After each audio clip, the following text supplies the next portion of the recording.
Baik, anak-anakku semua, Assalamualaikum warahmatullahi wabarakatuh. Waalaikumsalam. Itu videonya di video saja, nggak usah itu videonya dipasang.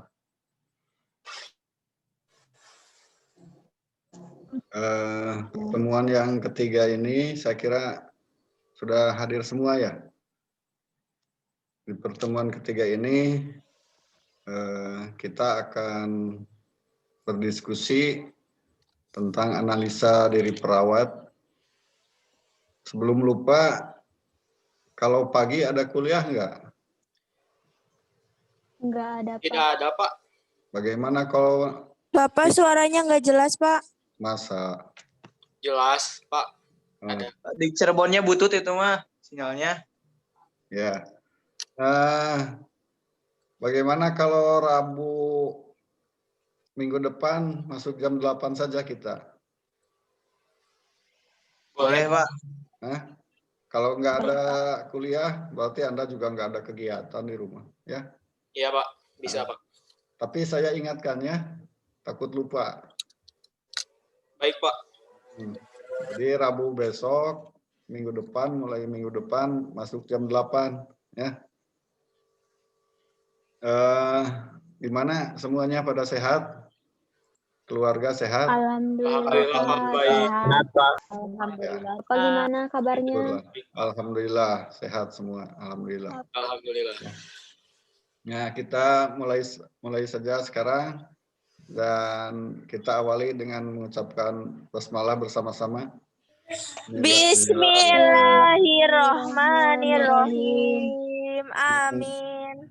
Pertemuan ketiga ini kita akan membahas tentang analisa diri perawat, ya. Nanti materinya bisa dibuka di Edlink, saya kira sudah ada. Mengapa perawat perlu menganalisa diri? Nah, itu tujuannya adalah biar perawat menyadari dirinya sendiri, tahu kondisinya sendiri, kemudian nanti dihadapkan dengan pasien, itu dia tidak akan marah-marah, tidak akan bermuka judes, sebab dia tahu persis bahwa apa yang diderita pasien juga mungkin kalau terjadi pada dirinya akan seperti itu. Sehingga dengan kondisi pasien apapun, perawat tidak akan. Bapak suaranya kurang jelas, Pak. Putus-putus. Gitu. Enggak, Pak, di saya mah bagus, Pak. Ya, sinyalnya mungkin sabar saja. Saya bagus. Ya, sabar saja. Sabar saja, yang putus-putus biasa Bapak juga kalau kuliah begitu, kalau sinyalnya jelek. Eta mah di aul we butut sinyalna. Ya. Atuh 4G, iya teh. Ya. Nah, kita ulangi kembali mengapa perawat perlu menganalisa dirinya. Itu tujuan utamanya adalah untuk memberikan pelayanan yang terbaik pada pasien, kepada masyarakat, agar perawat dalam menghadapi masyarakat itu tidak terbawa emosinya atau tidak mengandalkan emosinya, tidak mengandalkan emosi pasien atau hanya kehendak pasien juga, tapi justru perawat supaya bekerja secara profesional. Nah, di sini pengertian daripada analisa diri perawat, yaitu perawat merupakan profesi yang menolong manusia untuk beradaptasi secara positif terhadap stres yang dialami oleh pasien atau oleh klien, ya. Itu karena perawat merupakan profesi yang tujuannya adalah kemanusiaan, yaitu menolong orang. Kalau yang namanya menolong itu harus dilaksanakan dengan di samping profesional juga harus dengan hati yang tulus, ya, sehingga kita dapat memberikan pelayanan yang terbaik, yang optimal. Kemudian pertolongan yang diberikan harus bersifat terapeutik. Jadi apapun pertolongan yang kita berikan kepada masyarakat atau dalam hal ini kepada pasien, yaitu harus dapat memperingan, bahkan dapat menyembuhkan penyakit yang diderita oleh pasien. Nah, tentu saja ini ada istilah bahwa kalau perawat bermuka manis, menolong pasien bermuka manis, kemudian dengan ramah, itu ada istilah bahwa setengah penyakit pasien itu sudah sembuh. Nah, dengan keramahan, dengan perilaku yang baik, dengan sikap yang sopan, yang santun, itu membuat masyarakat akan menjadi, khususnya klien itu akan menjadi cepat sembuh, cepat sehat. Nah, sehingga pertolongan yang diberikan itu di sini dikatakan bahwa harus bersifat terapeutik. Kemudian instrumen utama yang digunakan perawat adalah dirinya sendiri, diri kita sendiri sebagai perawat. Jadi perawat itu langsung berhubungan dengan pasien dan diri kita sebagai alat utama untuk memberikan pelayanan. Di samping tentu saja ada sarana atau fasilitas yang mendukung selain diri kita, ya. Tapi komponen utama yang perlu sangat diperhatikan yaitu diri kita sendiri, karena diri kita adalah sebagai penolong, ya. Kemudian fokus analisa diri perawat, ini yang penting adalah kesadaran diri, klarifikasi nilai, eksplorasi perasaan, kemampuan menjadi model, rasa tanggung jawab, dan helping relationship. Ini fokus analisa diri perawat. Yang barusan Bapak bacakan itu, Bapak sampaikan itu akan dibahas nanti satu persatu. Apa itu kesadaran diri, klarifikasi nilai, dan seterusnya. Kemudian dengan mengetahui sifat diri sendiri, diharapkan perawat dapat memakai dirinya secara terapeutik untuk menolong klien tanpa merusak integritas diri. Nah, Bapak tadi contohkan, kalau perawat datang memberikan pelayanan kepada pasien dengan muka yang ramah, yang manis, dengan senyum, dengan segala kebaikannya, itu tidak akan merusak integritas diri perawat. Tapi sebaliknya, kalau kita memberikan pelayanan dengan wajah yang terkesan judes, masam, nggak senyum-senyum, nggak ngajak ngobrol kepada pasien, sehingga pasien atau klien atau masyarakat mengatakan bahwa wah itu perawat judes. Nah, jangan sampai seperti itu. Nah, dengan ada istilah perawat judes itu, itulah berarti integritas diri kita sudah mengalami gangguan, ya. Khususnya dalam berhubungan dengan klien anak, perawat perlu mengkaji pengalaman masa kanak-kanaknya karena dapat mempengaruhi interaksi. Nah, dengan menganalisa diri kita, mereview diri kita kepada masa kanak-kanak kita, nanti kita akan semakin mengayomi, bijaksana, apalagi bila pasiennya pasien anak. Sebab perlakuan pasien tentu saja akan berbeda antara pelayanan yang diberikan oleh perawat kepada anak, kepada remaja, kepada dewasa, pada lansia. Semuanya akan berbeda sesuai dengan tumbuh kembang klien itu sendiri. Kemudian ini di sini, jadi analisa diri perawat sendiri itu merupakan dasar utama untuk dapat memberikan asuhan keperawatan yang berkualitas. Dengan hanya begitu saja menampilkan perilaku yang baik, yang sopan, yang ramah, itu adalah akan meningkatkan kualitas pelayanan keperawatan. Dan pasien juga akan merasa nyaman, ya. Saya pernah, dulu Bapak pernah waktu di D3, waktu keperawatan, kuliah di keperawatan di D3 itu, ada satu pasien yang kalau mau dirawat, mau dilayani itu tidak mau sama orang lain, nggak tahu itu. Ingin sama Bapak terus. Waktu itu saya mahasiswa tingkat 2 kalau tidak salah. Itu tidak mau oleh perawat yang lain, oleh mahasiswa yang lain tidak mau. Dia hanya maunya oleh saya. Saya juga heran, kenapa gitu ya. Padahal saya mungkin tidak ramah-ramah amat pada waktu itu, gitu kan. Tapi alhamdulillah, nah dengan pengalaman sendiri seperti itu yang Bapak rasakan, oh berarti kita ini harus memberikan pelayanan kepada masyarakat apa adanya. Maksud apa adanya adalah dengan hati yang tenang, yang polos, yang tidak ada unek-unek, tidak apa gitu kan. Tapi tentu saja harus ditunjang dengan keilmuan yang telah kita pelajari. Ya, itu Bapak punya pengalaman seperti itu dulu. Oh begitu, akhirnya jadi analisa juga buat diri Bapak. Ya, kenapa pasien tidak mau sama yang lain? Kalau Bapak dinas misalnya kan 3 shift ya, pagi gantian giliran pagi, sore, malam. Selama Bapak dinas mah tidak mau sama yang lain, mau sama Bapak terus gitu waktu itu. Bapak masih ingat itu tingkat 2 itu. Alhamdulillah saya. Sekarang semakin tua saya ternyata mereview, memfeedback pengalaman praktek saya dulu seperti itu, ya akhirnya saya sadar sendiri sekarang bagaimana yang seharusnya jadi seorang perawat. Gitu kan?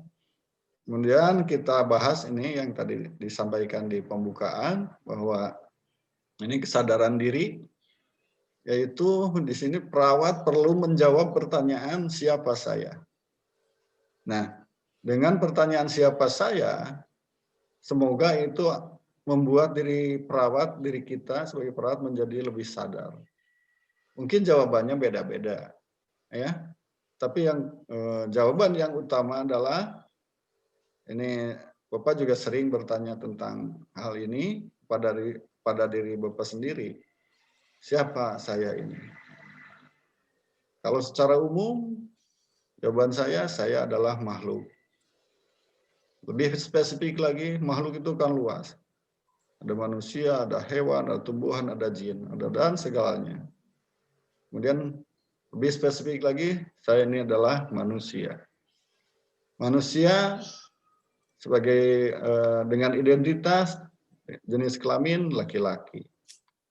Kemudian dari area pekerjaan, jenis pekerjaan saya adalah dosen.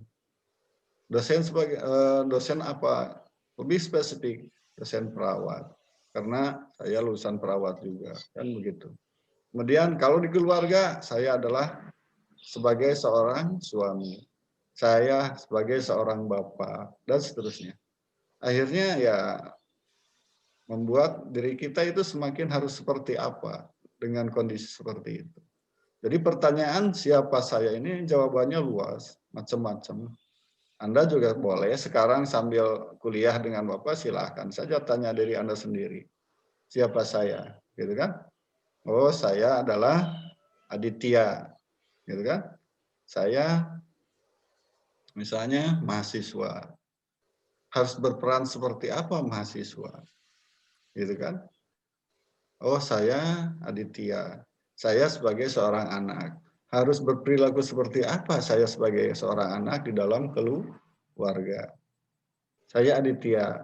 Harus seperti apa saya bergaul di masyarakat dengan usia saya seperti ini. Banyak silakan jawabannya. Tergantung kondisi atau tergantung dengan tumbuh kembang manusia itu sendiri. Kalau saya, ya Bapak sudah tua, 50 lebih usia. Tentu saja akan lain. Nanti berbicara di masyarakat juga, ya dengan masyarakat yang seusia Bapak. Meskipun Bapak suka juga bergaul dengan remaja atau dengan pemuda. Saya suka kalau di kampung ya, kalau di sini di rumah. Begitu. Jadi, tapi pada saat bergaul juga Bapak tahu diri bahwa saya ini sebagai orang tua misalnya. Kalau bergaul dengan anak remaja, dengan pemuda, pemudi. Gitu. Begitu. Jadi pertanyaan siapa saya ini, jawabannya sangat luas dan bisa mendalam. Silahkan. Kalau sebagai makhluk misalnya, wa ma khalaqtul jinna wal insa illa liya'budun. Bahwa saya sebagai makhluk dari Allah.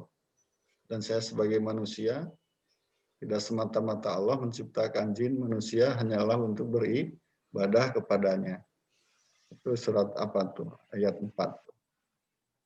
Ya. Itu banyak mendalam ini pertanyaan siapa diri saya ini, gitu kan.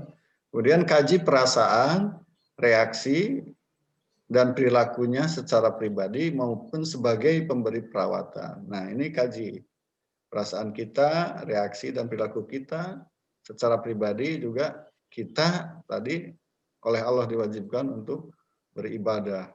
Ibadah itu kan bukan hanya sholat, puasa, bukan hanya itu. Itu ibadah mahdoh. Artinya ibadah yang langsung berhubungan dengan Allah. Sedangkan Bapak memahami sekarang bahwa justru ibadah mahdoh itu hanya waktu-waktu tertentu.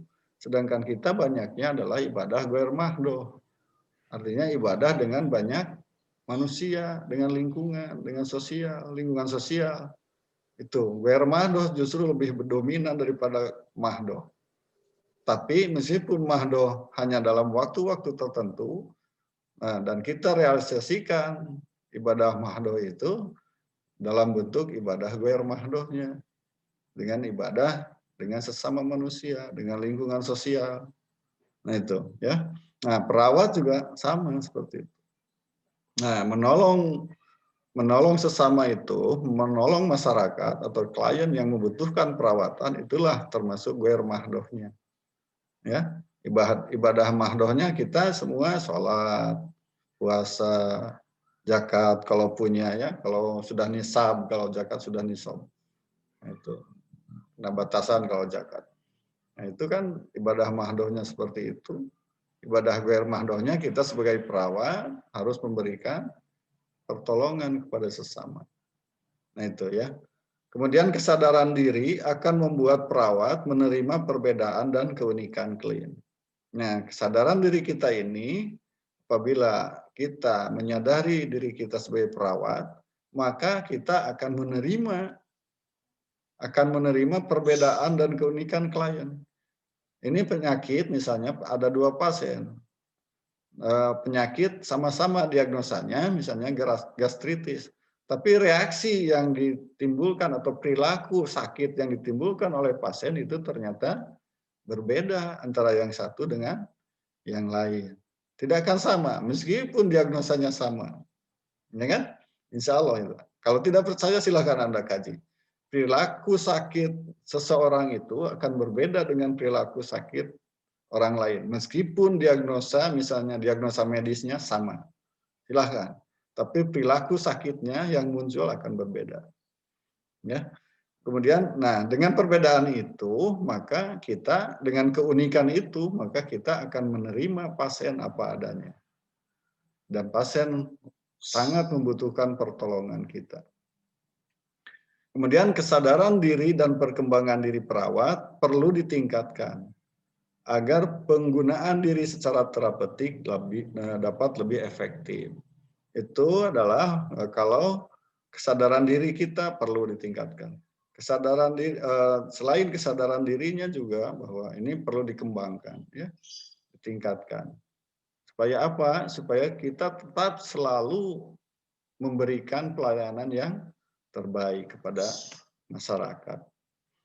Nah, kemudian tentang kesadaran diri ini ada yang namanya ada yang disebut ini jendela jauh hari atau jauh hari window, jauh hari window atau jendela jauh hari. Maksudnya adalah jauh hari ini menggambarkan atau membuat konsep bahwa perilaku, pikiran dan perasaan seseorang itu digambarkan menjadi 4 bagian atau 4 ranah. Ya, bagian yang pertama ini silakan Anda baca, saya nulisnya pakai bahasa Sunda ini. Nah, known to self and other, diketahui oleh diri sendiri dan oleh orang lain, ya. Itu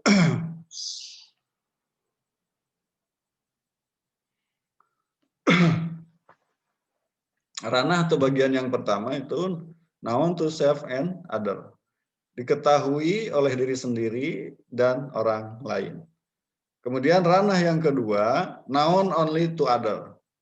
Hanya diketahui oleh orang lain. Ranah yang ketiga, known only to self. hanya diketahui oleh diri sendiri. Orang lain tidak mengetahui tentang perilaku, perasaan, dan sebagainya yang ada pada diri kita. Sedangkan ranah yang keempat, yaitu known neither to self nor to other. Tidak diketahui baik oleh diri sendiri maupun oleh orang lain. Itu ranah yang keempat. Nah, kita bahas satu-satu dari jendela ini, bahwa kuadran 1 adalah kuadran yang menggambarkan tentang perilaku, pikiran, dan perasaan yang diketahui oleh diri sendiri dan orang lain di sekitarnya. Ini kuadran 1 ini kalau lebih besar itu akan baik. Ya. Kemudian kuadran 2 adalah kuadran yang menggambarkan tentang perilaku, pikiran, dan perasaan yang dapat diketahui oleh orang lain dan tidak disadari oleh diri sendiri atau diri individu yang bersangkutan. Kita memunculkan atau menunjukkan perilaku, suatu perilaku, tapi kita sendiri tidak mengetahuinya. Nah, orang lain bisa mengetahui perilaku kita karena kita tidak menyadarinya.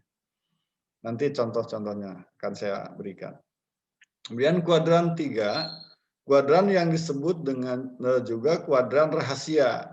Karena hanya individu yang bersangkutan sendiri yang mengetahui tentang perilaku, pikiran, dan perasaannya, sedangkan orang lain tidak mengetahuinya. Kemudian kuadran yang keempat adalah kuadran yang menggambarkan tentang perilaku, pikiran, dan perasaan yang tidak diketahui dan tidak disadari, baik oleh dirinya sendiri maupun oleh orang lain. Ya. Kita lihat kesimpulan dari sini. Nah, jadi ada 3 prinsip dari Johari window ini, jendela Johari ini, 3 prinsip yang diutamakan, yaitu 1, perubahan satu kuadran akan mempengaruhi kuadran yang lain. Nah, jadi kuadran, misalnya kuadran 2 yang dominan, maka kuadran 1, 3, dan 4 itu akan kecil. Ya. Nah, jadi perubahan satu kuadran akan mempengaruhi kuadran yang lain. Jika kuadran 1 yang paling kecil, berarti komunikasinya buruk atau kesadaran dirinya kurang. Tadi kuadran 1, kita ingat bahwa kuadran 1 itu adalah diketahui oleh diri sendiri dan orang lain. Maka jika kuadran 1 ini kecil, berarti komunikasinya buruk atau kesadaran dirinya kurang. Nah, jika kuadran 1 yang paling besar terdapat pada individu, berarti individu tersebut mempunyai kesadaran diri yang tinggi. Nah, hal ini menunjukkan bahwa dia betul-betul sehat. Kesadaran dirinya tinggi. Betul-betul dia akan menjadi orang yang bijaksana, orang yang mengayomi terhadap klien. Karena menyadari dirinya dengan baik. Betul ya? Nah, contoh misalnya, ini kuadran yang berapa? Kedua ya, diketahui oleh orang lain. Kenapa orang lain bisa tahu tentang perasaan, pikiran, dan pikiran kita? Mudah, sebetulnya menilai manusia itu mudah. Ya, lihat saja dari perilakunya. Sebab apa? Perilaku yang muncul adalah dorongan daripada pikiran dan perasaan individu itu. Kemudian, kalau kuadran 3 misalnya, diketahui oleh diri sendiri. Itu biasanya bersifat rahasia. Kita sendiri kan tidak mau kalau rahasia kita diketahui oleh orang lain. Begitu kan? Nah, rahasia ini kadang manusia meskipun dia rahasiakan perlu solusi. Jadi harus kepada siapa kita mencari solusi. Sedangkan ini sifatnya adalah rahasia. Kalau Anda punya masalah, suka curhat kepada siapa? Teman terdekat, Pak. Ya. Sahabat, Pak. Sahabat, betul. Kemudian ada lagi? Orang tua. Ya, terus. Ya. Pacar.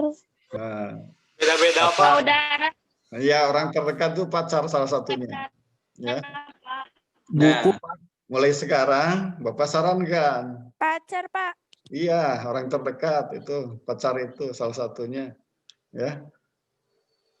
Nah, mulai sekarang Bapak sarankan, kalau Anda punya masalah, lebih baik kita curhatnya kepada orang tua. Ya. Yang pertama tentu kepada Allah. Mulai sholat, berdoa. Curhat kita itu udahlah, jangan kepada siapa-siapa. Cuma dua kalau Bapak garis bawahi. Yang pertama kepada Allah, yang kedua kepada orang tua. Kenapa Bapak tidak menyampaikan pada sahabat atau orang terdekat? Ingat bahwa manusia, sekalipun dengan orang terdekat, orang yang sahabat, pacar juga kadang putus. Iya kan? Ya, Pak. Nah, ini harus dipahami. Mulai sekarang kita curhatnya cukup kepada Allah dengan kepada orang tua. Nggak usah malu pada orang tua. Nggak usah malu. Ya. Mau masalah pacar, curhatlah kepada orang tua. Jangan kepada sahabat. Kenapa Bapak menyarankan begitu? Sebab pola pikir Bapak adalah sedekat-dekatnya sahabat. Kalau suatu saat ada clash, ada masalah, dan rahasia kita disampaikan kepadanya, maka akan terbukalah segalanya. Paham Anda? ya Pak. Ya, Pak. Ya. Hari ini teman, besok musuh Pak. Nah iya. Makanya berubah, yang tadinya musuh jadi sahabat. Ya kan? Nah, jadi mulai sekarang kata Bapak, kalau Anda punya masalah apapun, termasuk pacar seusia Anda itu, saya sarankan, Bapak sarankan, curhatlah kepada Allah dengan kepada orang tua. Cuma dua. Kenapa pola pikir saya seperti itu? Itu tadi, karena sedekat-dekatnya sahabat, kalau sudah ada clash, itu akan terbuka semua rahasia kita. Paham kan? Sejahat-jahatnya anak, kalau curhatnya kepada orang tua, tetap orang tua akan menjaga privasi kita sebagai anak. Anda paham? Orang tua yang baik tidak akan menceritakan kekurangan anaknya di hadapan orang lain. Itu bedanya sahabat dengan orang tua. Nah, jadi Bapak sarankan mulai sekarang, curhatlah kepada Allah kalau punya masalah itu. Yang kedua, kepada orang tua. Jangan pada siapa-siapa lagi. Sejelek-jelek perilaku anak, orang tua tidak akan membukakan aibnya di hadapan orang lain. Saya yakin orang tua yang baik itu begitu. Ya. Sehingga apa? Sehingga privasi diri kita sebagai anak tetap terjaga. Tentu saja dengan syarat. Kalau perilaku kita jelek, ya berubahlah menjadi baik. Kalau tetap jelek, akan ketahuan sendiri meskipun kita tidak curhat kepada sahabat, masyarakat akan menilainya, akan melihatnya. Ya, paham kan? Yang dimaksud oleh Bapak? Ya, curhatlah kepada Allah dan kepada orang tua ya. Jangan kepada siapa-siapa lagi lah, cukuplah. Orang tua akan selalu memberikan solusi yang terbaik untuk anak-anaknya. Saya juga sama, sebagai orang tua, bahkan anak-anak saya yang sudah gede-gede, alhamdulillah. Masalah pacar pun suka curhatnya ke bapak atau ke ibunya. Meskipun ke bapak jarang, tapi bapak tahu dari ibunya. Itulah. Ya, karena mungkin kalau dengan bapak agak segan juga gitu, anak meskipun anak sendiri, mungkin ke ibunya lebih dekat gitu. Ya kan? Karena laki-laki semua anak bapak. Jadi curhatlah kepada orang tua, curhatlah kepada Allah. Sudahlah. Yang lainnya, yang pacar juga jadi putus.